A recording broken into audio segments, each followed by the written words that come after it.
Tengan todos una muy buena tarde.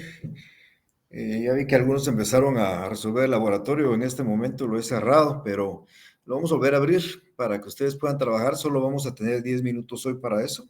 O sea que a las 12:25 estoy yo nuevamente con ustedes. Eh, Pueden trabajarlo. Regreso exactamente en 10 minutos. A las 12:25 estoy aquí con ustedes nuevamente.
Bien, les reitero a todos una muy buena tarde. ¿Me escuchan? ¿No hay ningún problema? ¿Me ven bien? Sí, licenciado, todo bien, todo correcto. Bueno, muchísimas gracias, muy amables. Bien, antes de entrar a la clase, por favor, quiero que tomen nota de lo siguiente. Yo también se lo voy a informar por los medios que se puedan realizar, pero nuestro examen programado para de hoy en 8 se va a realizar a las 3 de la tarde. Ténganlo presente, por favor. A las 3 de la tarde voy a iniciar yo la prueba. Les había dicho a las 3:15 en la clase anterior, pero tenemos un pequeño inconveniente. Vamos a iniciar a las 3 de la tarde. En este examen no se utiliza ningún auxiliar, es un examen eminentemente personal, así que les hago el comentario porque pues, puede llevar sus códigos, pero no va a poder utilizar ningún auxiliar para poder responder la prueba. Ya con esa aclaración, el día martes estuve hablando de los sujetos procesales, hoy les he trasladado un laboratorio sobre ello y solo les trato de recordar a ustedes que dentro del proceso la relación procesal se da entre dos sujetos, uno que reclama y otro contra la que se reclama. El que reclama eh, es el sujeto activo, lleva el nombre de actor o demandante, y el que contra quien se reclama es el sujeto pasivo, que le llamamos demandado. Esto en los procesos de conocimiento, juicios ordinarios, orales o sumarios. En los procesos de ejecución, como acá ya es el cobro de una obligación, hay un acreedor y un deudor. El sujeto activo en una ejecución, que es el acreedor, se le llama ejecutante, y el sujeto pasivo, que es el deudor, se le llama ejecutado. Mencioné también que es necesario tener una capacidad procesal y solo la tienen aquellos que tienen la capacidad de ejercicio, es decir, todos aquellos mayores de edad que no han sido declarados en estado de interdicción. Sin embargo, ustedes saben, porque ya lo mencioné, es que los incapaces, es decir, los menores de edad o los declarados en estado de interdicción, pues también pueden ejercer sus acciones, pero lo debe hacer a través de una representación que expliqué que era una representación legítima. Expliqué inclusive de que los menores de edad son representados por los padres, cuando no hay padres son los tutores. Hablamos de ejemplo de esto, igual hablamos del defensor judicial en el caso del ausente y hablamos del administrador de la mortuaria en el caso del fallecido, para dar algunos ejemplos. También hablamos de una representación orgánica que se da en los órganos ficticios, los entes jurídicos ficticios, y por ende el Estado es representado por el Procurador General de la Nación, y las entidades autónomas por quien decida sus estatutos o su ley orgánica de constitución, y por las asociaciones o sociedades de carácter mercantil, pues quienes establecen en sus estatutos, que normalmente es el administrador único o el gerente. Esto es hablar ya de la representación, que es cuando alguien actúa en nombre de. Y hablamos un poco sobre la legitimidad, que es ese derecho que se tiene de participar dentro de un proceso porque solo a nosotros nos compete esa facultad o ese derecho, porque hay una relación intrínseca o íntima entre el derecho que está discutiendo y la relación con nosotros. Y para explicarlo de una forma más sencilla, pues ya mencionaba yo que en un divorcio solo los cónyuges tienen legitimación, y en una demanda, por ejemplo, de paternidad, solo el hijo tiene legitimación y el presunto padre tiene legitimación. En una unión de hecho, únicamente los convivientes tendrían legitimación. En un juicio de daño sobre el propietario del bien dañado o a quien se le ocasionaron los daños, y por supuesto el que los ocasionó tenían legitimación, ninguna otra persona más, porque estamos discutiendo un derecho privado. Es importante porque también lo adelanté, y eso es para futuras clases, es que esta legitimación, esta capacidad y esta representación son presupuestos procesales de validez. Nosotros debemos de cumplir, no podemos ir, un menor de edad no pudiera demandar, tiene que ser su fuente legal, y si fuera distinto, pues hay posibilidades de que la otra parte plantee una defensa a través de lo que vamos a conocer como excepciones previas. En el caso de alguien que es incapaz y comparece, será una excepción previa de falta de capacidad legal. En el caso de un representante que comparece no teniendo la representación o siendo defectuoso el documento que lo acredita, una falta de personería. Y en el caso de quien no está legitimado, que no tiene el derecho, pues una falta de personalidad. Eso lo vamos a estar viendo cuando ya estemos hablando sobre las actitudes del demandado frente a la demanda en algunos días después del examen.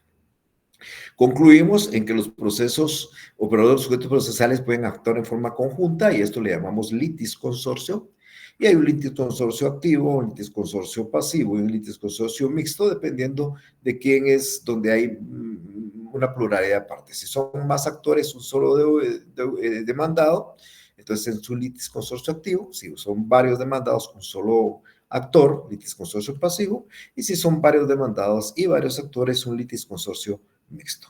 Y concluimos nuestra clase con la participación de las tercerías, que hay tercerías coadyuvantes y tercerías excluyentes, que también explicamos hace 2 días. Hoy, como ustedes ya pueden ver en la filmina, vamos a entrar a un tema nuevo que se le denomina la protección cautelar. Decía en algún momento en una de las clases con ustedes que los procesos atendiendo a su función se dividen en procesos de conocimiento, procesos de ejecución y procesos cautelares. A eso nos referimos un poco cuando hablamos de la protección cautelar. Vean, ustedes van a ser abogados en algún momento y va a llegar un cliente con ustedes y le va a decir, por ejemplo, licenciado, yo quiero promover un proceso porque necesito que me restituyan algo, me paguen algo, o me entreguen algo o me den algo. Ustedes van a preparar su demanda. Entre el ínterin que ustedes preparan la demanda, en el ínterin que le dan trámite, en el ínterin que el proceso, sí, pueden suceder muchas cosas que pueden traer un perjuicio a esa demanda. Por ejemplo, si la idea es que al futuro demandado lo condenen, por decir un ejemplo, al pago de algo, y ese demandado futuro no tuviera sobre qué cobrarle, entonces sería muy infructuosa la acción procesal. Por ende, es factible, antes de presentar una demanda, plantear alguna medida cautelar para que garantice algún bien que esta persona pudiera tener y que podría disponer de él mientras se sigue el proceso. Por darles un ejemplo. U otro ejemplo es que esta persona que llega con usted le diga, mire, licenciado, necesito llevar un proceso porque, voy a dar un ejemplo, se colisionó mi vehículo y entonces sucede que mi vehículo está destruido, pero yo quiero repararlo y no sé si primero tiene que verlo el juez. Si nosotros preparáramos una demanda, hiciéramos una demanda, le hiciéramos todo el trámite, cuando el juez vea este vehículo ya pasaron 2, 3 o 4 años. Entonces, la protección cautelar nos permite a nosotros 2 cosas. Antes de un juicio, pedir alguna medida para garantizar que si ganamos el juicio, obtengamos un beneficio porque hay bienes con que cubrirlo, hay medidas con que cubrirlo. Y la otra es también preparar un juicio con las pruebas idóneas que tenderían a desaparecer. Entonces, la protección cautelar, como lo vamos a estar viendo en el transcurso de esta explicación, busca 2 salidas o 2 alternativas. Garantizar el resultado a través de los medios de prueba o garantizar el cumplimiento del resultado a través de algunas medidas cautelares que, insisto, voy a explicar yo a través de esta vía. Pero bien, entonces ya entrando de lleno, entonces solo les mencionaba yo que nosotros interponemos una demanda. No sabemos cuánto puede suceder, cuánto puede pasar en tiempo, porque necesitamos recabar medios de prueba, redactar la demanda, que nos firme nuestro cliente y todo lo demás. Pues existe un tiempo que pueden suceder cualquier circunstancia, hechos por naturaleza o actos humanos que impidan que la decisión que vamos a tener fuera justa, fuera eficaz. Justa en el sentido de que habían pruebas que teníamos y desaparecieron y ya no las podemos utilizar. O ineficaz porque aunque obtengamos un buen resultado, no lo podamos ejecutar. Entonces, ante esa circunstancia de poder existir esos supuestos que acabo de mencionar, entonces nosotros podemos optar por promover un proceso cautelar. Como voy a estar explicando en unos segundos por ahí, este proceso cautelar tiene esos 2 objetivos que acabo de mencionar. Entonces, por un lado, puede asegurarnos mantener una prueba que podría estar desapareciendo, lo cual nos daría una decisión injusta. Y por otro lado, insisto, podría desaparecer un patrimonio de un deudor futuro que dispone de él antes de que se le demande para no tener absolutamente ningún bien y por ende, pues ya no pudiéramos hacer cumplir de una manera adecuada la decisión final. Entonces, todos los litigantes, nosotros los accionantes, nos dan esa facultad de poder promover un proceso. Este es un proceso accesorio.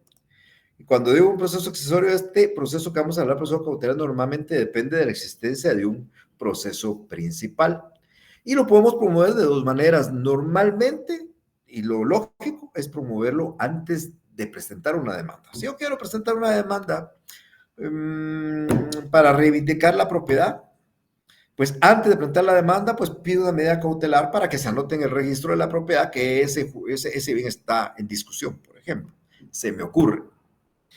O sucede que voy a presentar una demanda, pero necesito recibir la declaración de un testigo que el único que tengo, pues tiene 90 años y está próximo a fallecer. Entonces necesito también tener esa prueba guardada. Entonces, miren, dos cosas distintas, pero al final, una me permite poder obtener un resultado justo a través de una prueba y el otro, pues que el resultado que pueda obtener pueda hacerse cumplir de una forma eficaz. Entonces, me da la alternativa que antes de ese juicio principal, yo planteo un proceso accesorio con el objeto, uno, de preservar una prueba, o dos, con el objeto de garantizar que de obtener una sentencia favorable, la misma pueda ser cumplida.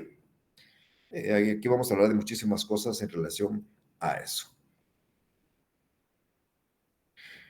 Cuando nosotros queremos preservar una prueba o garantizar el juicio, vamos a plantear entonces lo que yo normalmente le llamo proceso cautelar, pero tiene otros nombres. Se puede llamar medidas precautorias, diligencias cautelares, providencias precautorias, providencias cautelares, medidas de garantía, procesos de aseguramiento, inclusive pruebas anticipadas. No aparece en la presentación, pero en el código aparece inclusive como pruebas anticipadas. Entonces, aquí vamos a estar hablando, en primer lugar, de aquellas diligencias mediamente cautelares que pretenden garantizar el resultado justo. Y en la próxima sesión, que ya no va a ser motivo de evaluación en la prueba del examen, vamos a hablar de las pruebas anticipadas, pero eso será después del examen. Entonces vamos a tener dos clases de medidas. Unas que tratan de garantizar las resultas del proceso principal. Reitero, especialmente un caso de ejecución forzada. Si usted, quien me está escuchando, me está viendo en este momento, me debiera 10,000 quetzales y yo promuevo un juicio para que a usted lo condenen a pagar 10,000 quetzales y logro que lo condenen a pagar 10,000 quetzales, ¿cómo hago para que a usted lo obliguen forzosamente a pagar los 10,000 quetzales en el futuro? Pues solo se puede hacer a través del patrimonio de usted que me está escuchando. Y su patrimonio puede ser bienes, muebles o inmuebles, puede ser dinero, puede ser salario, pues, para darles algún ejemplo. Si al momento que yo obtengo una sentencia favorable de 10,000 quetzales, pero ustedes no tienen un solo bien, no tienen un patrimonio para que yo pueda ejecutar, entonces realmente mi proceso no tiene mayor relevancia. Tal vez a futuro, si ustedes en el futuro obtienen algo y compran algo, pero mientras tanto yo me voy a encontrar ante la imposibilidad de hacer cumplir forzosamente eso. Entonces, eso se refiere a la ejecución forzada. Y también vamos a tener medidas que buscan la conservación de una prueba. Por ejemplo, si hay un hecho de tránsito, el carro quedó destruido, sería bueno que lo viera el juez, pero el juez del juicio que vamos a presentar lo irá viendo dentro de saber cuánto tiempo en lo que el trámite, el proceso llega a prueba y se ofrece un reconocimiento judicial. Puedes pedirle antes al juez, previo al proceso, pues que se practique el reconocimiento judicial como una prueba anticipada. O como les daba el ejemplo de un testigo de 80 años o un testigo próximo a ausentarse del país por cualquier motivo o alguien muy gravemente enfermo, recibir su declaración previamente a esa circunstancia. De las segundas medidas, o sea, las medidas que buscan conservar la prueba, no voy a hablar el día de hoy, lo voy a trasladar para la siguiente sesión de clase. Voy a hablar hoy de las que pretenden garantizar las resultas de un proceso principal y por ende que permiten un verdadero cumplimiento de una ejecución forzada. El tratadista Guillermo Cabanelas, cuando habla de proceso cautelar, dice que es aquel que va dirigido, escuchen bien esto, a la obtención de una medida de índole judicial que garantice el futuro ejercicio de un derecho, una prueba anticipada, o el cumplimiento de una obligación ajena. Una medida cautelar, típicamente una medida precautoria. Es importante hablar de tres características propias que va a tener la medida cautelar. Como les decía hace unos minutos, este es un proceso accesorio. Entonces, van a haber tres características que voy a explicar. Lo provisorio, recuerden que estoy hablando de aquella medida que pretende garantizar que de ganar un juicio yo se pueda ejecutar válidamente y pueda yo hacerlo cumplir forzosamente. una ejecución forzada. Esto lo estoy hablando en este momento, no estoy hablando de las pruebas anticipadas. Pues ese proceso cautelar que busca a través de limitar la libre disposición de un patrimonio, por ejemplo, requiere tres características o tiene tres características bien definidas. Primero es provisorio, luego el periculum in mora y luego que es subsidiario. Hablemos de cada uno de ellos. ¿Por qué se dice que es provisorio? Bueno, es provisorio porque esa medida que vamos a plantear tiene efectos limitados. Simplemente, esta medida tiene un tiempo de vigencia, un tiempo de vida. Si yo voy a plantear una demanda X de conocimiento ordinaria, oral o sumaria, o voy a plantear un proceso de ejecución, antes de ello, antes del juicio de conocimiento, antes del juicio de ejecución, yo podría solicitar, por ejemplo, el embargo del salario del futuro demandado. O, por ejemplo, la intervención de su empresa mercantil. O, por ejemplo, el secuestro de un vehículo. O, por ejemplo, el cierre provisional de la empresa mercantil. Se me está ocurriendo en este momento algunos ejemplos. Esto, si yo lo solicito antes de la demanda, tiene una vida temporal, una vida limitada. Exactamente el código dice que dura 15 días. Entonces yo puedo pedir una medida hoy, mantener un embargo durante 15 días o una intervención durante 15 días o el secuestro de un vehículo durante 15 días o el cierre de una empresa durante 15 días. Porque mi obligación es que en ese ínter de los 15 días yo tengo que presentar ya mi demanda principal, ordinaria, oral, sumaria o un proceso de ejecución. Entonces, la característica de esa medida cautelar es que es provisional, dura 15 días. Cuando usted va al artículo 535 del código, dice que ejecutada la providencia precautoria, el que la pidió deberá entalar su demanda dentro de los 15 días siguientes, y si no cumple con ello, entonces se va a revocar. Entonces, yo planteo una medida cautelar, decreto un embargo, una intervención, un secuestro, una providencia de urgencia, un arraigo, y tengo 15 días para demandar. Si pasado 15 días yo no presento la demanda y la otra parte lo pide, el juez va a dejar sin efecto el embargo, el arraigo, la intervención, el secuestro, la medida cautelar que yo hubiera cedido. Entonces es temporal y por eso se dice que es provisorio. La segunda característica de la medida cautelar es el periculum in mora. La realidad es que periculum in mora es un peligro inminente. ¿Por qué planteo una medida cautelar? Pues es un peligro inminente. Yo estoy tratando de recuperar un vehículo y existe el riesgo que mientras presentes la demanda dispongan del vehículo o lo desaparezcan. Yo quiero plantear una demanda para obtener el pago de algo y sucede que lo único que tiene el señor es una empresa mercantil, pues pido su intervención porque puede ser que el día de mañana cuando yo presente la demanda ya la empresa mercantil no esté a nombre de él. O un bien inmueble que está registrado actualmente a nombre de él, pero entre 15 días ya lo haya trasladado a la esposa, a un hijo, o lo haya hecho una supuesta venta. Entonces, hay un peligro inminente, y como hay un peligro inminente que va a traerme un daño futuro, entonces la ley me permite plantear esa medida cautelar. ¿Con el objeto de qué? De impedir ese daño, o ese periculum in mora, peligro inminente. Y por último, la tercera medida cautelar es que es subsidiaria. Eso quiere decir, lo que mencionaba hace unos minutos, es que depende de la existencia de un proceso principal. Si la medida cautelar dura 15 días y desaparece si no hay proceso principal, entonces va a subsistir si existe proceso principal. ¿Me explico?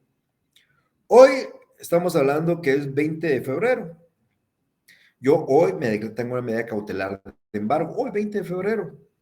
Yo tengo 15 días para presentar el juicio ordinario y efectivamente a principios del mes de marzo yo presento un juicio ordinario, pero del 20 de febrero a los primeros días de marzo, sucede que la persona que yo le embargué un bien lo vende. Ya no me afecta a mí, ya no me afecta porque está esto y hay una relación entre esta cuestión y esta, porque esta es subsidiaria de aquella. Claro, para que exista esa subsidiariedad es necesario que exista la principal. Entonces, Cualquier cosa que suceda en el ínterin en que decretaron una medida cautelar y el ínterin que yo presente la demanda principal no me va a afectar, porque automáticamente, insisto, al final es lo mismo, porque la medida cautelar es una parte accesoria del proceso principal. Por eso se dice que es subsidiaria, pero va a ser subsidiaria siempre y cuando, por supuesto, se presente o se plantee el proceso principal. Vamos a hablar de una clasificación doctrinaria que, si bien es cierto, es doctrinaria, también aparece enmarcada en ciertos ejemplos que voy a hablar del código que a ustedes les va a servir para el futuro, por supuesto. Entonces, según la doctrina, nosotros tenemos 4 clases de providencias. Hay providencias introductorias anticipadas, hay providencias dirigidas a asegurar una ejecución forzada, hay providencias que permiten decidir una situación de forma provisional, no definitiva, pero en forma provisional, y hay unas providencias que imponen que el juez tiene que fijar una caución para decretarlas. Todas estas las vamos a entrar en el código. No, por supuesto, con los nombres que están ahí, pero ustedes la van a ir entendiendo. Eso es solo para efecto de entender que hay una cuestión doctrinaria que aplica en el código, por supuesto, nuestro. Entonces, hablemos de las primeras, de las providencias introductorias anticipadas. Estas no son ni más ni menos que las pruebas anticipadas. Estas son las que nos sirven para preparar prueba. Miren, el transcurso del semestre, cuando esté hablando ya del juicio ordinario, quiero comentarles que después de providencias introductorias, después de estas medidas cautelares, y después de que hable yo de pruebas anticipadas en la subsiguiente reunión de clases que tengamos, ya vamos a entrar al juicio ordinario. Yo ahí les voy a hablar, por ejemplo, de la demanda, cómo se redacta una demanda, cuáles son sus requisitos, etcétera, etcétera. Pero, y también les voy a hablar de todos los pasos. Nos lleva 10, 12 clases hablar del juicio ordinario. Y entre toda esa explicación que les voy a dar, les voy a hablar del procedimiento probatorio. He dicho en clases anteriores con ustedes que lo fundamental en el ejercicio de la abogacía en el ámbito civil es que usted, amiga y amigo, futuro abogado, le demuestre al juez lo que usted ha afirmado en el juicio. Si usted al juez le dice, mire, fíjese, señor juez, que, por ejemplo, esta billetera es negra, por ejemplo, que esa sea la razón del juicio, esa billetera es negra, lo que ustedes tienen que probar es que es una billetera es negra. Ese es el trabajo que ustedes tienen que desarrollar. Lo puse en un ejemplo, por supuesto, que no aplica en el ámbito, pero solo para darles la explicación. La billetera es negra y es lo que ustedes tienen que demostrar. Si yo le digo al señor juez que el señor me colisionó, me chocó y me causó daños y fueron A, B, C daños, yo tengo que demostrarle al juez efectivamente esa circunstancia. Y para eso, la única manera de demostrarle al juez es la prueba. Entonces, la prueba es la parte fundamental de un proceso civil. Bueno, igualmente en un proceso penal, no se diga con pasable presunción de inocencia. Si no probamos lo contrario, el sindicado es inocente. Entonces, en cualquier proceso penal, civil, yo le hago énfasis al proceso civil, la prueba es la base para poder obtener una sentencia a nuestro favor. Si somos nosotros los que estamos exigiendo un derecho. Y la prueba, pues la prueba no es que se mantenga ahí. Van a aprender ustedes cuando yo explique esto, que ahí, insisto, hay un procedimiento probatorio. Hay un mecanismo que debe contar de varias etapas. Primero hay que anunciar la prueba. Después de que uno anuncia la prueba, hay que proponer la prueba. Y después de que uno propone la prueba, el juez debe diligenciar la prueba. Y entonces le incorpora ya legalmente el proceso. Ninguna prueba, si no pasa con estas etapas, entra y es prueba. Simplemente será un intento de prueba. Y también van a analizar, van a entender y van a aprender que dentro del proceso civil la prueba en general es una prueba que se desarrolla, se elabora, se constituye en el juicio. O sea, no es antes, sino en el juicio la vamos creando. Una declaración de partes se hace en el juicio, una declaración de testigos se hace en el juicio, un reconocimiento judicial lo hace el juez estando en el juicio, etcétera. Salvo la prueba de documentos, porque la prueba de documentos ya existe, esa es una prueba preconstituida. La prueba de documentos, nosotros tenemos el documento y el documento existe y esa es la prueba nuestra, entonces ese documento lo acompañamos a nuestra demanda. Y también se van a enterar que aunque el documento yo lo acompañe a la demanda, no es prueba, es un simple documento. Será prueba si yo lo anuncio, si yo lo propongo, si el juez lo diligencia y lo incorpora al proceso. Pero bien, pues como la prueba es la parte fundamental y el meollo del asunto, y muchas pruebas hay que desarrollarlas dentro del proceso, puede existir que las pruebas desaparezcan. Y entonces, mientras nosotros llegamos a la etapa en que hay que ofrecer, hay que proponer y hay que diligenciar, la prueba ya no puede existir.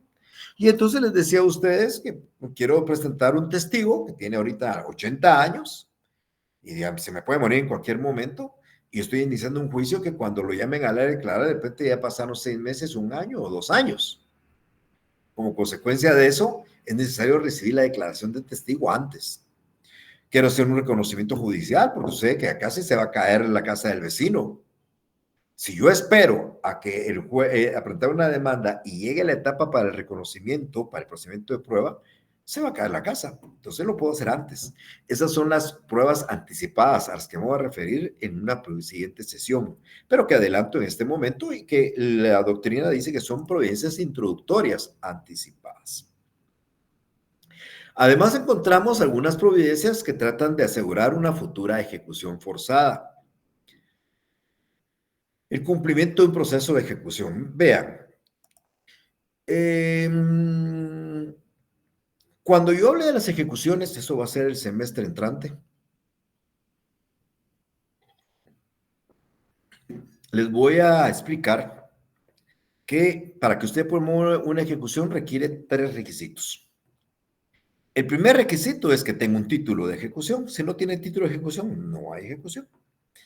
El segundo requisito es que usted promueva la acción ejecutiva que corresponde, porque hay distintas. Decía yo que hay un juicio ejecutivo, una vía de premio, ejecuciones especiales, ejecuciones de sentencia.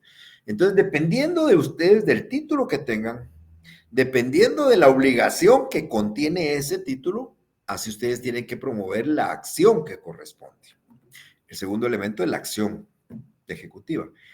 Y el tercer elemento es el tercero más importante, que es, a mi criterio, más importante porque aunque usted tenga el primero y el segundo, si no tiene el tercero, es por gusto. Y es el que su deudor, su ejecutado, tenga un patrimonio donde cual usted pueda ejecutar.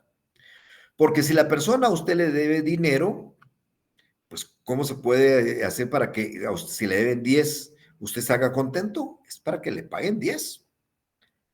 Porque si usted está reclamando 10, pero no le dan ni un centavo, entonces no sirve de nada. Entonces, si usted está reclamando 10, es porque pretende que en algún momento le devuelvan sus 10 y, por supuesto, los intereses y las costas del juicio. Si usted lo que quiere es que le entreguen un vehículo, pues la idea se va a satisfacer cuando le entreguen el vehículo. Pero, si el vehículo desaparece, entonces hay que compensar. Como no hay vehículo, entonces hay que compensarlo en dinero y hay que regresar otra vez al dinero. Si usted le tenían obligación que hacer una casa y no se la hicieron, ¿cómo hacemos para obligar a la persona a hacerla? No le vamos a agarrar la mano para que vaya a poner los blocos, los ladrillos. Entonces compensamos ese incumplimiento, esa obligación de hacer, también con una cifra económica. Y por último, si la obligación consistía en no hacer, no habría que levantar una pared, no habría que hacer una servidumbre, no habría que abrir un paso, pero pese a eso, sí lo hizo, sí abrió la pared, sí abrió el paso. Entonces, ¿cómo hacemos para revertir eso? Podemos regresarlo, pero además hay daños y perjuicios que compensamos también otra vez con dinero. Entonces, cualquier ejecución forzada de las que vamos a ver el próximo semestre, si no se cumple con esa obligación de dar cosas cierta determinada, de hacer o de no hacer, hay que compensarlo con dinero. ¿Y yo cómo traduzco el dinero? Lo traduzco en un patrimonio que esté valorado en dinero. Lo ideal sería que yo le pueda a usted embargar su cuenta de bancaria, que tiene 1 millón de quetzales guardados ahí, usted solo me dé 10, ya estoy yo aseguradísimo. Si yo le embargo su cuenta de bancos, pero si usted en lugar de cuentas de bancos lo que tiene es un carro, pues entonces le embargo el carro. Pero el carro no es dinero, no, pero ese carro si se remata, se convierte en dinero. O le intervengo su empresa. ¿Pero qué? Porque hago un interventor y va a comenzar a vender y las ganancias las va guardando. Y ahí hay dinero. O le secuestro un carro. o le secuestro una computadora. Y ya, cuando yo tengo el bien, el patrimonio, que yo puedo, si fuera en efectivo, simplemente liquidar y hacerme pago, pero si no es en efectivo, habría que ir a subastarlo y sacar el efectivo. Entonces, es necesario tener un patrimonio ejecutable. Cuando yo hable de esa ejecución y les diga, y ustedes ya hicieron, tienen título, tienen la acción, pero sucede que el deudor no tiene patrimonio ejecutable, no pueden ejecutar, porque la única forma de hacer cumplir forzosamente una ejecución es con los bienes del deudor. No tiene bienes el deudor, no habrá manera. De eso hablaremos, insisto, cuando hablemos de la ejecución en el futuro semestre. Luego vamos a encontrar unas providencias mediante las cuales se decide interinamente una relación controvertida. Hay algunas medidas que deciden de una vez una cuestión de fondo, pero no son las definitivas. Aquí hay un típico ejemplo.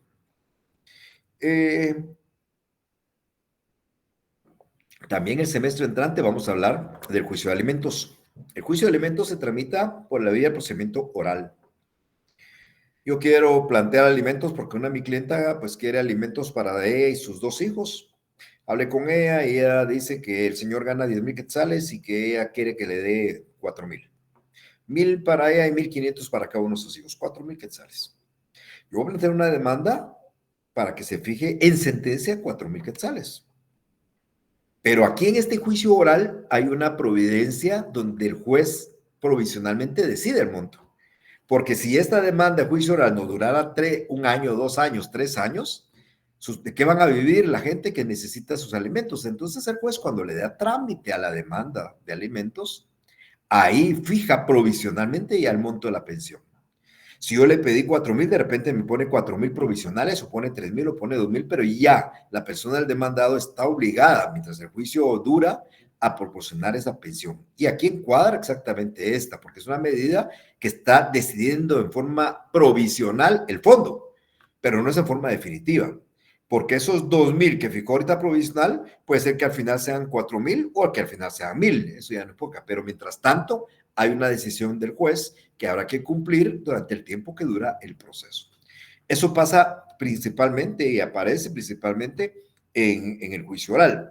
También, por ejemplo, lo encontramos en los juicios de divorcio, cuando el juez ordena la suspensión de la vida en común provisionalmente, también determina provisionalmente en poder de quién quedan los hijos, porque al final en la sentencia puede ser que decida otra cosa, pero en la de resolución inicial determina cuestiones de orden provisional. A eso se refieren estas providencias que deciden interinamente una controversia.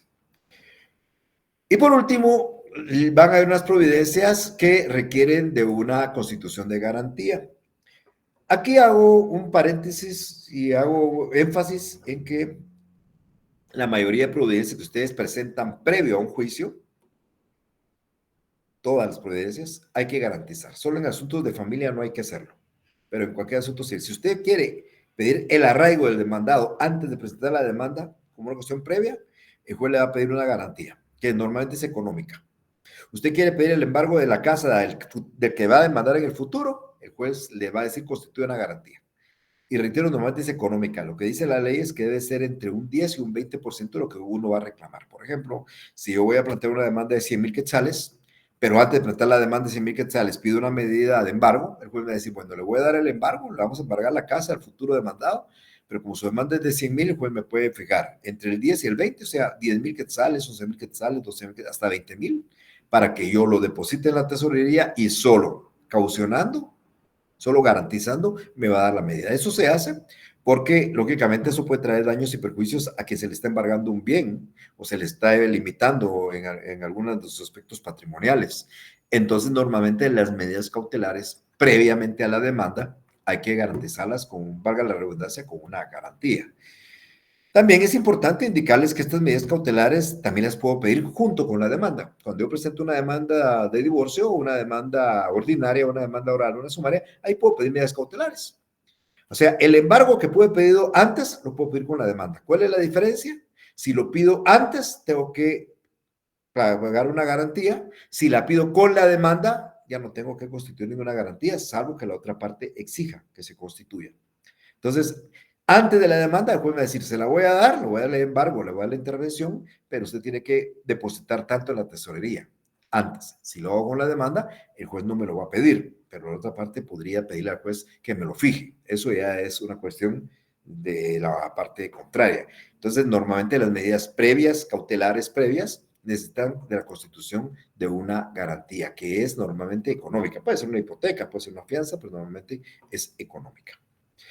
Hablemos ahora de cuáles son las providencias cautelares que regula nuestro Código Procesal. Este tema es importantísimo, ya alguna vez hice un ejemplo de esto, porque lo que voy a explicar acá sirve para que ustedes analicen qué medida cautelar es la más idónea. Y voy a ir explicando una por una para que vayan entendiendo a qué me refiero de que estas medidas cautelares. No está en un número cerrado porque hay una norma que permite crear o decretar cualquier medida que uno estime la más conveniente. Primero hay una medida que se llama seguridad de personas.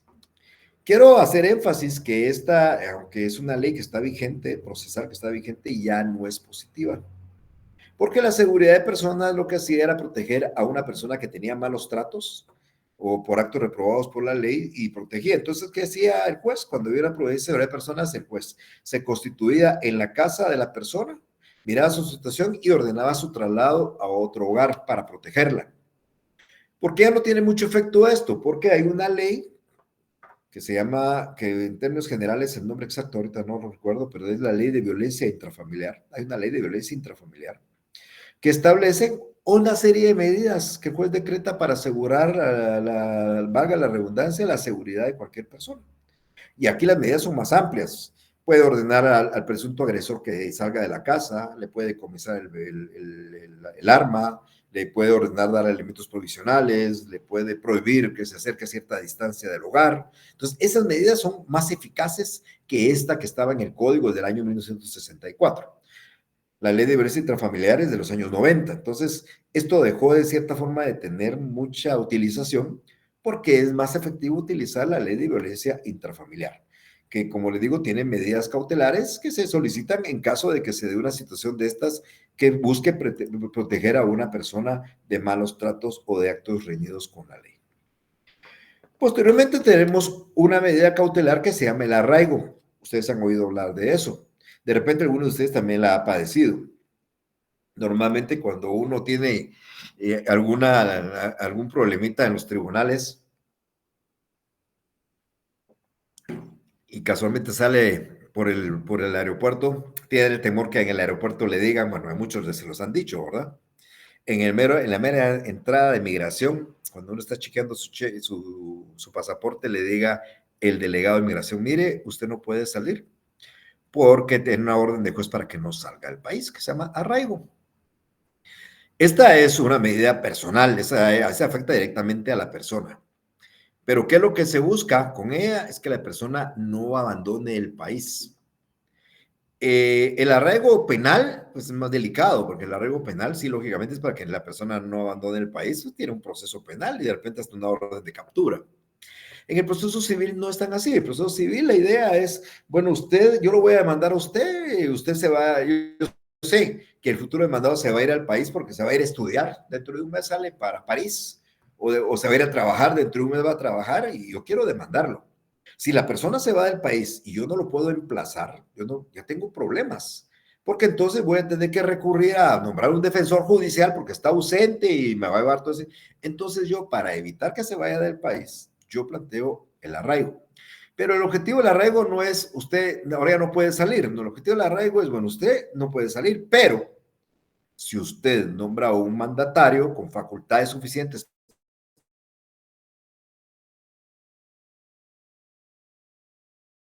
comparecer a que a ustedes como abogados les digan, licenciado en materia civil, es que estoy arraigado, dígale, no hay ningún problema. Hagamos un mandato, desígneme un mandatario judicial y usted comparece ya como mandatario judicial de la persona, comparece ante el juez diciéndole que usted va a comparecer en lugar de él, acredita su representación con el mandato y pide que le levanten la medida cautelar a su cliente y el juez va a ordenar que se levante la medida. Ya el cliente se puede retirar, ya se puede ir, ya puede ir a viajar, se puede ir a estudiar, se puede ir a trabajar.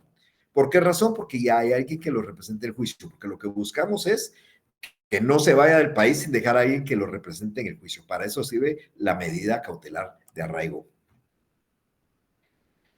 Luego tenemos una anotación de demanda. ¿Anotación dónde? ¿Anotación de qué? Bueno, es una anotación que se hace en los registros. Ustedes se recuerdan, amigas y amigos, o ya los han visto por lo menos tal vez en el derecho notarial que han cursado, es que, y en el derecho civil, tuvieron que verlo ustedes, los registros son públicos. El registro de la propiedad es un registro público. Si ustedes quieren saber de un bien mío, solo con que sepan, porque es folio real, el número de finca, folio y libro, entran en la computadora, pagan $1, entran el número de finca y les despega todo lo que está en mi propiedad, o sea, todo lo que se refiere a esa finca, a mi propiedad. Cuando se compró, en qué consiste, cuando se compró, cuando se vendió, cuando se hipotecó, todo aparece. Eso es público. Pero muchas veces es importante en ese registro hacer una anotación en el registro, indicándole a la gente que tiene acceso a verlo que esa propiedad está sujeta a una demanda. Entonces, cuando yo voy a plantear una demanda para reivindicar una propiedad, una casa en la zona 5, yo puedo pedir la anotación de demanda, que tiene como objeto que cuando el juez la decreta, manda un despacho al registro de la propiedad y en una de las columnas de los libros, ahora son electrónicos, del registro de la propiedad, se anota demanda. Entonces, cuando usted, abogado de una persona que está interesada en el bien, encuentra que dice está anotada de demanda, le va a explicar a su cliente, mire, este bien que usted quiere comprar tiene problemas porque está en un juicio. Aquí dice que está anotada de demanda. Entonces, la anotación de demanda es para hacerle ver y publicitar que ese finca, ese bien, está en litigio de cualquier naturaleza. Normalmente eso son bienes muebles, perdón, inmuebles, pero también muebles, porque el registro de propiedad también inscribe bienes muebles. Una avioneta podría estar también anotada de demanda. Vehículos estaban antes, ahora están en el área de prendas en el Ministerio de Economía, pero igual. Entonces, ¿para qué se pone? Para que no se vaya a perjudicar el derecho del solicitante, que sepa a alguien que efectivamente el bien esté en litigio y que si lo adquiere, lo puede perder por aquella figura de la pérdida por evicción que dice el Código Civil. Entonces, para eso sirve. Entonces, cuando ustedes estén discutiendo una extinción, una modificación o de un derecho real, ustedes anotan de demanda eso en el registro para que la gente sepa que ese bien está en discusión. Solo recae sobre bienes muebles e inmuebles registrables, porque la anotación se hace en el registro.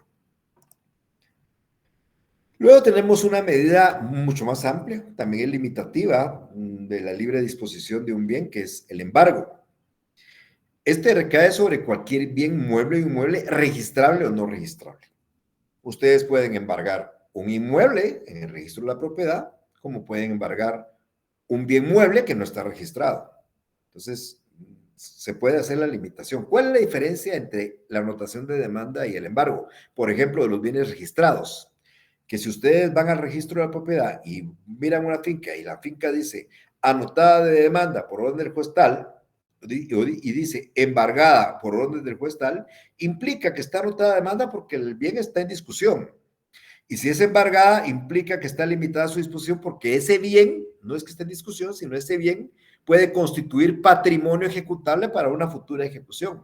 Embargamos la casa porque este señor a mí me debía 20,000 quetzales, le embargué la casa.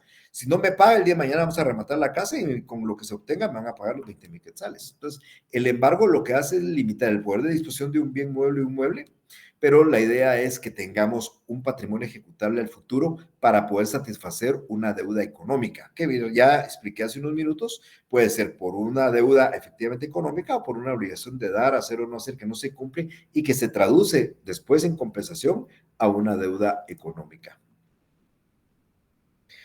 Luego tenemos el secuestro judicial. Cuando nosotros entendemos del secuestro, entendemos algo así como, bueno, es una palabrita medio especial, de hecho es constitutivo de un delito, está establecida como una figura penal, el secuestro, pero no. Esto de secuestro judicial así se le llama una medida cautelar que recae sobre bienes muebles, sobre bienes muebles. Y tiene el objetivo de quitar ese bien mueble de manos del deudor. Se le va a quitar de manos del deudor para entregárselo a un depositario. Pero es bien importante resaltar algo. Esto procede cuando la obligación consiste en dar ese bien mueble. Ustedes en el futuro, Ustedes compraron un número de lotería, un número de una rifa, de un vehículo, se lo ganaron. Cuando fueron a la empresa a decir que le entregaran el vehículo, la empresa se negó a entregarlo y ustedes piden el secuestro del vehículo.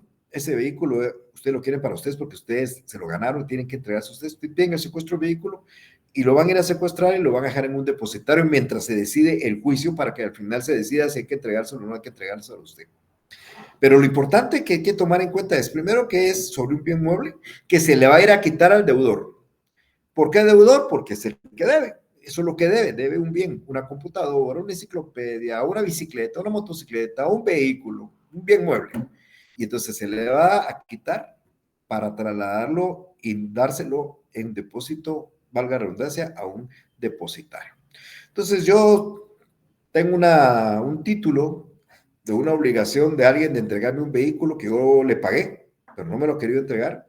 Y yo pido el secuestro judicial, el juez ordena a la policía que me auxilie, encuentro el vehículo en cualquier lugar y lo que hago entonces es recogerlo, entregárselo a un depositario y cuando se discuta el juicio, y si obtengo el juicio y el juicio ordena que se me entregue, el vehículo ya está en un depositario y lo liberamos del deudor que podría afectar desapareciendo el vehículo, cediendo, enajenando el vehículo o de cualquier manera.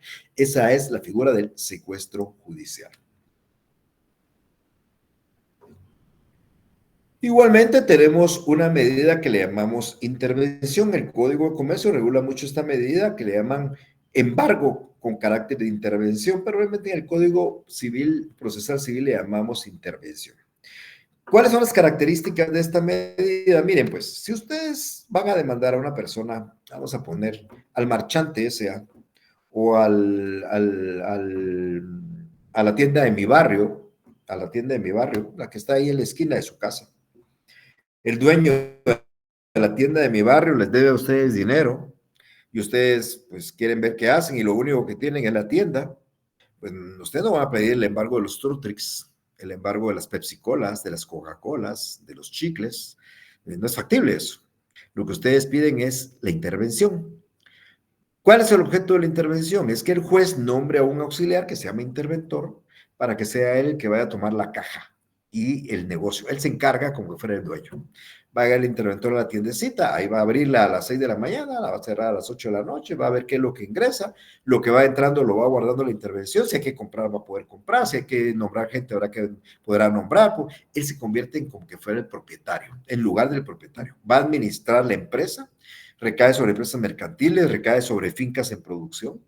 Y la idea es que el bien, la finca, la empresa, siga su marcha normal, pero ya no en manos del deudor, sino en manos de un auxiliar del juez, que reitero, lo que está haciendo es viendo cuáles son las ganancias y que les está, lógicamente, custodiando y guardando, porque si el día de mañana ustedes obtienen una sentencia condenatoria en algo, ya hay un patrimonio, un dinero ahí a favor de ustedes, con el cual ustedes podrían compensar la deuda que se tiene. Pero la intervención, entonces, fundamentalmente recae sobre empresas mercantiles o fincas en producción y la idea es que alguien se encargue de administrar, llevar la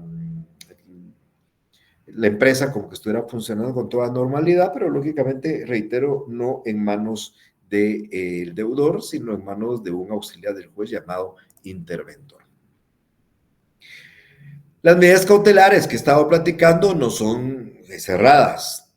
Ya dije yo para qué sirve el arraigo, limita el desplazamiento de las personas fuera del país. El embargo limita la libre disposición de un bien que va a servir como patrimonio ejecutable para una ejecución forzada. La anotación de demanda que limita también la libre disposición de un bien que está siendo discutido, que es objeto del litigio. El secuestro, que es quitarle un bien que debe un deudor de sus manos para darlo en un depositario. La intervención, que recae sobre empresas mercantiles o fincas en producción, que la idea es esa. Y ahí se encuadra en eso. Pero la ley habla también de providencias de urgencia. Y aquí esto deja más abierto cualquier medida cautelar. Estas medidas, como usted lo puede leer, son las que, según el juez, según las partes, es la más idónea para resguardar el derecho de un solicitante. Entonces, yo les ponía un ejemplo al principio, el cierre de una empresa. Ninguna medida cautelar en el ámbito civil le habla de un cierre de una empresa, pero como existen las providencias de urgencia y le permite hacer cualquier cosa, usted le podría pedir al juez el cierre de una empresa y el juez ordenará el cierre temporal de una empresa, por ejemplo. Pero hay un ejemplo muy interesante que pone Eduardo Couture y que yo lo voy a aplicar aquí con ustedes en el ejemplo, en la vida cotidiana, la vida nacional. Imagínense ustedes que un pintor famoso guatemalteco, Manolo Gallardo, se han oído hablar de él, pues él tiene la característica que sus pinturas representan desnudos. Mujeres desnudas, niños, niñas tipo angelitos, sí, solo tapados sus partes íntimas, algunos, otros no, hombres, mujeres, etcétera, etcétera. Muy bonito la técnica de Manolo Gallardo, a mí me ha gustado muchísimo sus pinturas. Y entonces Manolo Gallardo decide hacer una su presentación porque en la Catedral Metropolitana de la ciudad, este es un ejemplo, pues le han autorizado que haga la presentación. Y son invitados todos ustedes. En este momento estoy viendo que ya vemos 51 personas conectadas. 50 porque, bueno, 49 porque yo estoy conectado 2 veces. Y entonces Manolo Gallardo hace la invitación, se van muy contentos, se pide que van bien vestidos, van con su ropa última, muy elegantes, llegan a la Catedral Metropolitana, va a haber aparte un vino dentro de la presentación de las obras de Manolo Gallardo, y ustedes entran a la Catedral Metropolitana. Toda la catedral está tapada con paños blancos, y cuando empieza la actividad y se inaugura la presentación, quitan los paños y sucede que en todas las paredes y techos de la catedral hay pinturas de personas desnudas. Entre las cuales, la caras de muchas de ellas son las suyas. Manolo Gallardo tomó el ejemplo de su cara y la puso en un desnudo, y entonces usted aparece con su cara, pero y su cuerpo desnudo, que no es su cuerpo, forzosamente, ojalá que a uno le pongan algo bonito, pues, ¿verdad? Pero desnudos. Y para alguno eso podría ser algo que le va a afectar. Y uno, pues, va a pedir el arraigo de Manolo Gallardo para que Manolo Gallardo no salga del país, pero no, de eso no sirve nada si ahí está la pintura. Puede pedir la anotación de demanda de la catedral, que no tiene nada que ver, pero solo va a aparecer en el registro que la catedral está anotada de demanda. O embargada la catedral, se me ocurre. O pedir la intervención para que la catedral no esté el cardenal, sino esté un interventor, peor. Además de nosotros, también el interventor va a tener acceso a ver las pinturas. Entonces, no hay ninguna de las medidas que he explicado anteriormente que encuadren para poder evitar eso, pero existen las providencias de urgencia. Y entonces usted le puede pedir al juez, por ejemplo, que se ordene ponerle un paño a la pintura suya, o se ordene borrarla, o se ordene cerrar la catedral, pero son medidas que se dan atendiendo a la circunstancia. Entonces, estas providencias de urgencia nos dejan abierta la posibilidad de poder pedir cualquier medida que a criterio suyo como futuro abogado sea la más idónea para resguardar su derecho o el derecho de su cliente. Entonces, se llaman providencias de urgencia. Ok, estas son las providencias que aparecen en el código. Ustedes tienen que estar muy en tanto de todo esto porque esto puede ser que van en cualquier momento. Esto no va a ser para todo. Ustedes pueden pedir un arraigo, un embargo, una intervención, un secuestro, una actuación de demanda, una providencia de urgencia en un juicio ordinario, en un juicio oral, en un juicio sumario, más aún en los procesos de ejecución. Ahí se requiere más de eso porque ahí hay que hacer cumplir las obligaciones y necesitamos de un patrimonio ejecutable. Entonces, esto es materia de todo el semestre, pero es importante saber cuáles son. ¿Qué requisitos requiero yo para que tenga una medida de garantía? Como les decía hace unos minutos, depende si uno lo presenta antes del juicio principal o con el juicio principal. Si es previamente, nosotros necesitamos decretar, cumplir con ciertos requisitos. Entonces, cuando se solicitan previamente, antes, proceso cautelar le llamo, por ejemplo, hay que cumplir con estos requisitos que son importantes que ustedes tengan muy presentes. Primero, como decía, hay que garantizar. La garantía es entre un 10 y un 20% del monto que vamos a reclamar. Si yo en el juicio futuro voy a reclamar 100,000, el juez me va a fijar entre 10 y 20,000 quetzales de garantía y solo si yo los deposito en la tesorería me va a dar la orden para decretar un arraigo, un embargo, una intervención, un secuestro o una providencia de urgencia previamente a un juicio principal. Entonces, cuando es previamente el juicio principal, es necesario garantizar entre un 10 y un 20, y si no hay un monto determinado porque es indeterminado, entonces el juez decide según la importancia del asunto. En la solicitud que ustedes vayan a hacer en algún momento, tienen que indicar qué es lo que ustedes piensan de exigir el demandado en el futuro, establecer cuál es el monto de lo que ustedes piensan reclamar y cuál podría ser, si existe un título, cuál es, por qué está justificada la acción. Eso es lo que hay que presentar en la demanda, además de la garantía. Hay aspectos muy especiales, por ejemplo, en el arraigo, hay una ley de arraigos que ustedes deben de tener en su código procesal, al final de su código físico, que es el decreto 1571, que dice que cuando ustedes piden el arraigo de X persona, tiene que identificarlo, por eso le piden edad, estado civil, profesión, oficio, ahí dice la ley número de cédula o pasaporte, pero lógicamente hay que entender como el número del DPI o el pasaporte si es extranjero. Entonces la idea es que hay muchos homónimos, entonces ustedes a veces van al aeropuerto y sucede que el nombre de ustedes, hay 10 en Guatemala y uno de ellos está arraigado y ustedes no lo dejan salir porque su nombre aparece ahí. Entonces, como se le identifica y la nota de arraigo lleva todos los datos, edad, estado civil, entonces con eso pueden determinar que la persona que va, la que están limitándole no es la misma que se está arraigando. Entonces exige que se haga esa identificación poniendo datos de la persona que se va a arraigar, entre lo que es más sobresaliente, el número de identificación personal o el código único de identificación. Ahora, podemos solicitar las medidas en la propia demanda. Ustedes cuando hagan la demanda ordinaria, oral, sumaria o de ejecución, puede pedirlas ahí y ahí el juez no va a decretarles medidas de garantía. Pero si la otra parte sí lo pide, entonces sí va a fijarles una medida de garantía.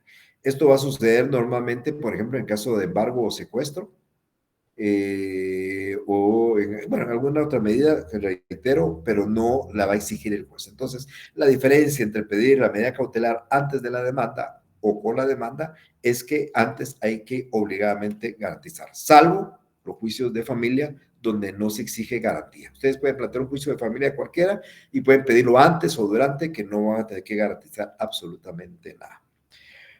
Como el decretar una medida cautelar puede causar daños y perjuicios, es parte de lo que se pide como garantía, como una forma de, valga la redundancia, de garantizar esos daños y perjuicios. Entonces, cuando ustedes piden una medida de garantía, ustedes van a ser responsables de los daños y perjuicios que pudieran ocasionar por las mismas.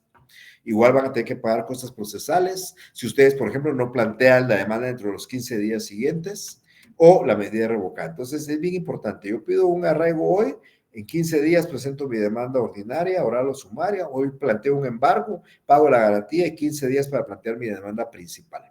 Porque de no hacerlo, corro el riesgo de entonces ser responsable de los daños y perjuicios que le haya ocasionado a la persona contra la que se dio. ¿Podemos levantar la medida cautelar nosotros con partes demandadas? Sí, dice la ley que lo hacemos a través de una contragarantía.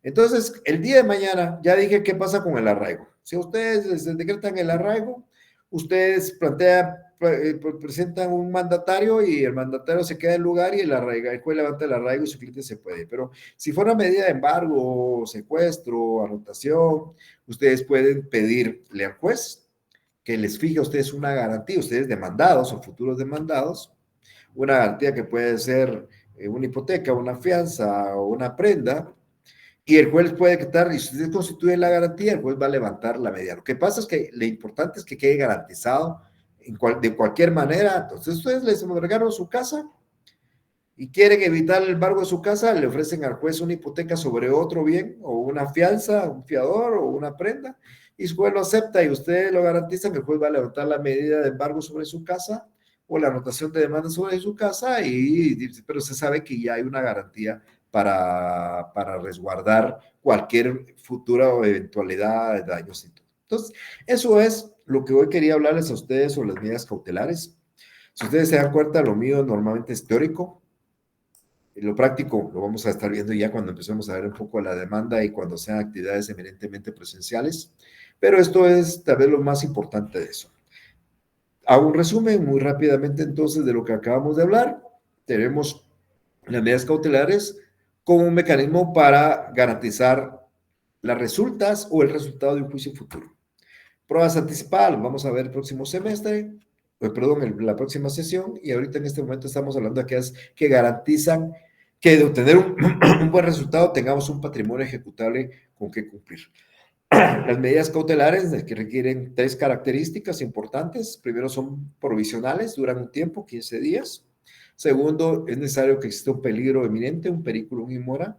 Y además de eso, es subsidiaria. Van a existir siempre y cuando exista el proceso principal.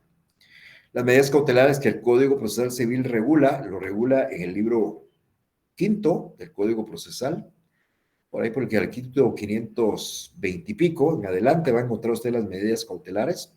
Ahí va a encontrar el arraigo, la seguridad de personas, el embargo, la anotación de demanda, la intervención, el secuestro, las providencias de urgencia. Cualquiera de esas les va a poder servir a ustedes en algún momento para garantizar, reitero, las resultas de ese proceso futuro. Bien, eso es en términos muy generales. No sé si hay alguna pregunta. Hoy los dejo a ustedes en el uso de la palabra. Estamos terminando 15 minutos antes de la hora final. Es más o menos lo que pretendemos nosotros para que no haya un gran cansancio.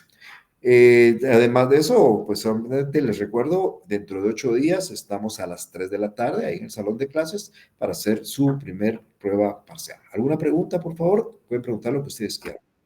Eric, por favor. Licenciado, disculpe, fíjese que a mí no me apareció la nota del laboratorio, no sé dónde la puedo consultar. Mire, el problema es que si no va bien el correo, ya no llega ahí. Es el único inconveniente. Si no le llega, si el correo no se colocó de una manera, es un poquito difícil que le llegue, pero vamos a ver, déjenme ver una cosa, vamos a ver, la voy a tratar de ayudar. Denme un segundito, vamos a ver.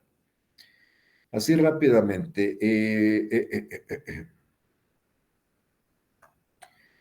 Voy a publicar nuevamente, me dice si le llega. ¿Le parece? Ahorita creo que les va a llegar a todos ustedes, pero me dice ahí si le llega. Ahora, ¿cuál es su correo? oscovaca98@gmail.com. Déjeme ver.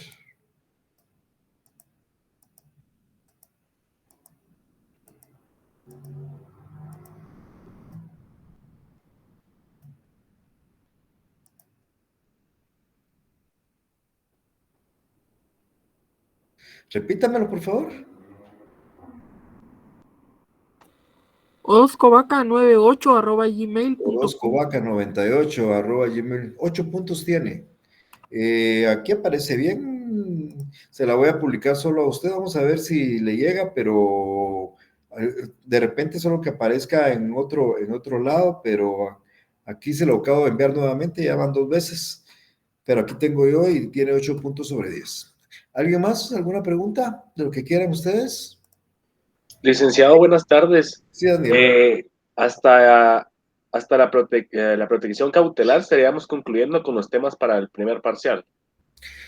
Sí, Daniel. Mire, pues el examen que se está trabajando comprende desde el primer día de clases hasta el día de hoy. Todo eso va a ser objeto de evaluación. Pero de una vez le adelanto, porque se lo dije el primer día de clases a ustedes, es el segundo parcial comprenderá desde el primer día de clases hasta el día anterior al segundo parcial. Y el examen final va a comprender desde el primer día de clases hasta el día anterior al examen final. Le hago esto para que ustedes ya no se me pierdan, ¿verdad? Y que el segundo me diga, mire, ¿de qué va a comprender cualquier cosa? Y el otro semestre pasa exactamente lo mismo. ¿Por qué razón? Porque todo esto tiene una relación. Si yo pregunto hoy solo lo que vimos ahora, no. A mí me interesa que ustedes conozcan todo su código y el día del examen final del semestre siguiente, que ustedes pueden llevar lo que quieran, menos equipo de cómputo, por supuesto, no se va a utilizar de cuestiones electrónicas, pero todo lo físico que quieran pueden llevar, comprender todo el código. 30 casos y ustedes leyendo el caso o dando su respuesta y fundamentándose en derecho. Así termina el curso mío con el derecho procesal. Entonces, para el otro jueves, lo que hemos visto hasta el día de hoy. Oye, Daniel. Gracias, licenciado. Vaya. Sí, por favor, Rina. Licenciado, disculpe, si no se concluyó el laboratorio, ¿tendremos nota? ¿No lo concluyeron? Sí, no, yo no lo terminé. Sí, yo lo cerré antes, pero deme un segundito, quiero una cosa. Muy bien, gracias, muy amable. Ahorita que termine, lo puede terminar de trabajar y cuando yo envíe las notas de la segunda le va a llegar, ¿no? Muy bien, gracias, muy amable. Según no lo terminó, pues les voy a dar unos minutillos antes que lo vuelva a cerrar porque se lo cierro a los de la siguiente hora y lo abro ya cuando empiezo. Muy Pero bien, ya lo gracias, pueden trabajar. Vaya. muy amable, gracias. Vaya.